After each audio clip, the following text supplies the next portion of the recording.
Bonjour à tous, en ce 8 octobre 2022, on va parler de l'actualité cyclonique mondiale. Aujourd'hui à l'actualité, deux tempêtes tropicales qui menacent quelques terres, notamment en Atlantique. On va commencer par la tempête tropicale Julia qui se situe dans la mer des Caraïbes. Et comme vous le voyez ici avec le développement avec la convection vraiment importante à moins 85 degrés pour les sommets des nuages.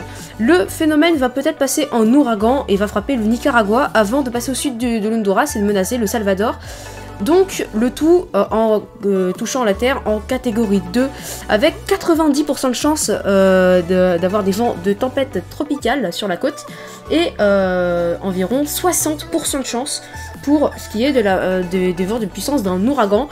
Et comme vous voyez, il y a des risques qui se forment de l'autre côté. Or, les modèles ne sont pas tellement en accord. Et voici ici d'autres modèles qui le voient passer finalement plus au nord et remonter pas loin du golfe du Mexique. Et donc vers le Mexique. Pour ce qui est de l'intensité du vent prévu par le modèle Icon, qu'est-ce qu'on voit? On voit un pic en catégorie 3. Donc on voit que le phénomène part d'abord plein ouest, frappe le Nicaragua en catégorie 3 avant de s'isoler donc dans les montagnes de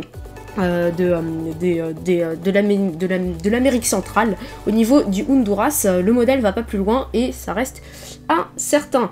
Pour ce qui est maintenant de l'autre actualité, c'est la tempête tropicale Balita dans l'océan Indien Sud. Et comme vous voyez, des développements tout aussi imposants, moins 80 degrés en altitude, donc qui vont très haut. Donc c'est une petite tempête tropicale qui ne menace aucune terre et donc avec des vents finalement qui vont s'affaiblir dans les prochains jours. Comme vous voyez, l'œil va se faire massacrer par la tempête qui va souffler plus au sud du phénomène.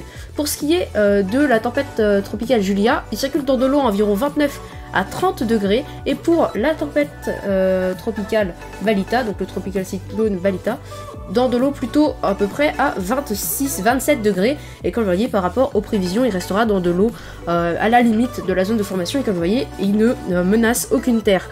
Bon, je vous tiens au courant, c'était BDV Météo, et on se retrouve très prochainement pour de nouvelles vidéos, et bye.